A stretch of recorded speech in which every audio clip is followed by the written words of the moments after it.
Hi hello welcome to our channel. నేను మీ journalist విప్లవశ్రీ. సామాన్యంగా మనం అత్యాచారాలు, సెక్షువల్ హరాస్మెంట్, డొమెస్టిక్ వైలెన్స్ ఇట్లాంటివన్నీ విన్నప్పుడు ఏడుపులు పెడబొబ్బులు అనుకున్నప్పుడు ఆడవాళ్ళనే గుర్తు తెచ్చుకుంటాం. ఇవన్నీ ఆడవాళ్ళ సమస్యలు కదా అనేసి అనుకుంటాం.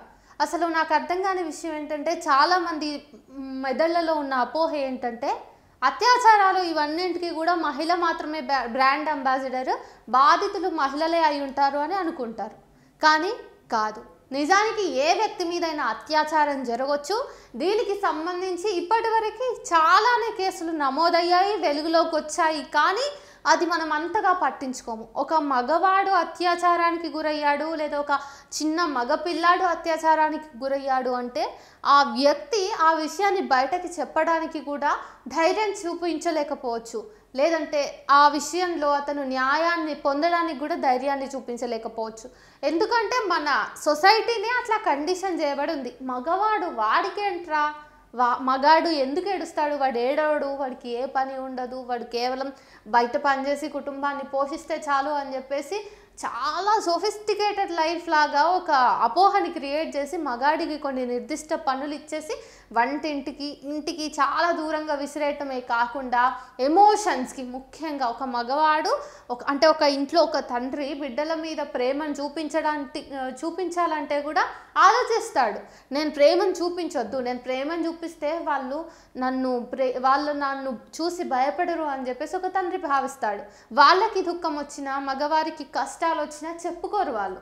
సో అన్నీ మనసులో పెట్టుకుని బాగా ఆలోచించి శల్యమైపోతారు మగాళ్ళు. ఇవన్నీ కాదు, మనం ఆలోచించాల్సిందేంటి, ఈక్వాలిటీ అని చెప్పుకుంటున్నప్పుడు ఒక ఫెమినిస్ట్గా నేను ఈక్వాలిటీని ఎట్లా కోరుకుంటానంటే ఎన్నో రకాలైనటువంటి దారుణాలు కేవలం ఆడవాళ్ళకే కాదు మగవాళ్ళకి కూడా జరుగుతాయి.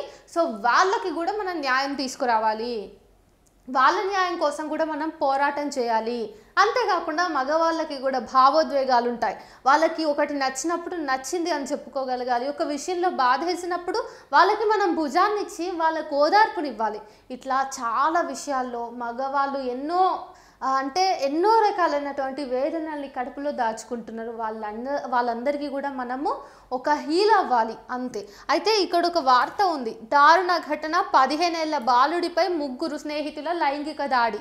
సో ఒక చిన్న పిల్లాడు 15 సంవత్సరాల వయస్సు గల ఒక పిల్లాడి మీద లైంగికంగా దాడి చేశారంటే ఊహించగలరా? ఆ పిల్లాడి మానసిక పరిస్థితి ఇప్పుడు ఎట్లా ఉండొచ్చు? ఇప్పుడు ఆ అబ్బాయి ఒక బాధితుడు కదా. మనం ఎప్పుడు ఆడవాళ్ళే బాధితురాళ్ళు అని అనుకుంటాం, అబ్బాయిలు కూడా బాధితులు ఉంటారు. అసలు ఏం జరిగింది, ఎట్లాంటి లైంగిక చర్య ఇది అన్నది చూద్దాం.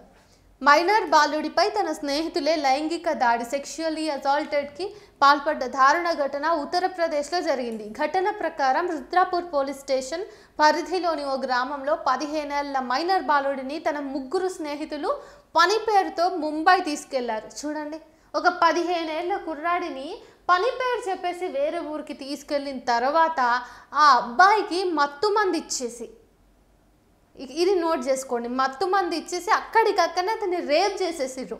స్పృహలోకి వచ్చిన తర్వాత ఆ బాలుడు సొంత ఊరికి వచ్చి కుటుంబ సభ్యులకి ఇట్లా విషయం చెప్పిండు.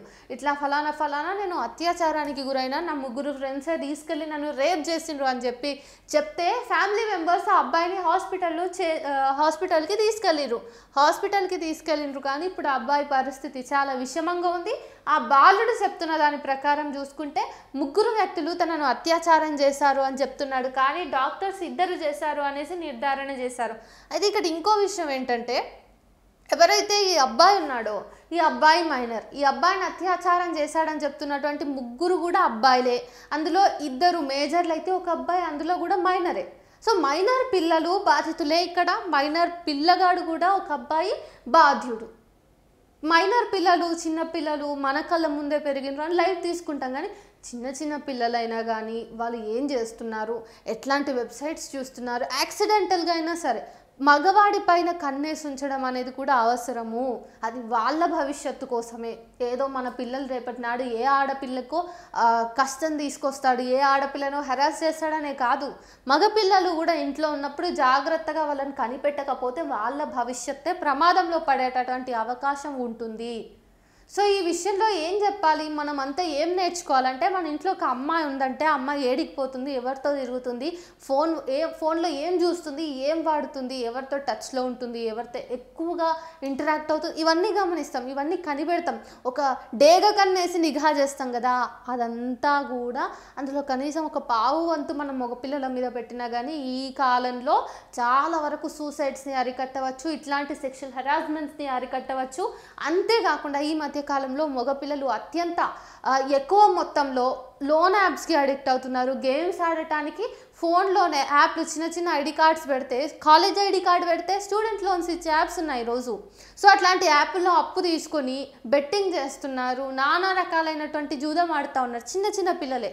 ఆ గేమ్స్ పేరుతోటి వాళ్ళు చాలా నష్టపోయి లాస్ట్కి అది ఎక్కడ వస్తుందో తెలుసా, ఆ యాప్ వాళ్ళు డబ్బుల కోసం ఒత్తిడి చేయడంతో ఫోటో మార్ఫింగ్ చేసి, నాకు తెలిసిన ఒక అబ్బాయి, ఒక 24 ఏళ్ళ అబ్బాయి ఫోటోని మార్ఫ్ చేసిండ్రు కేవలం 2000 రూపాయల కోసం. నమ్ముతారా? ఆ ఫోటో నా వరకు కూడా వచ్చింది.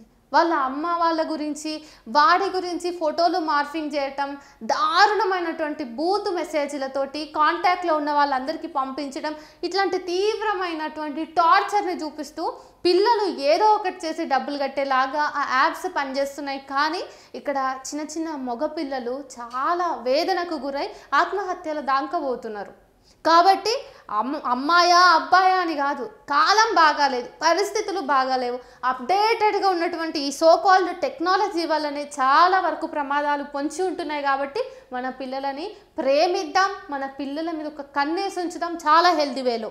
అట్లని అనుమానించమని అనట్లేదు. 24 గంటలు వాళ్ళని కనిపెడుతూ వాళ్ళని పరోక్షంగా కూడా కాకుండా, పాక్షికంగా కూడా కాకుండా, ప్రత్యక్షంగానే పూర్తి స్థాయిలో మానిటర్ చేస్తానికి కాదు, చాలా ఫ్రెండ్లీ విధంగా మన పిల్లలు ఏదైనా మనతో షేర్ చేసుకునేలాగా ఒక హెల్దీ పేరెంటింగ్ని చేసినట్టయితే మాత్రమే ఎన్నో రకాలైనటువంటి అనర్థాలను మనం ఈరోజు అరికట్టొచ్చు. Thank you.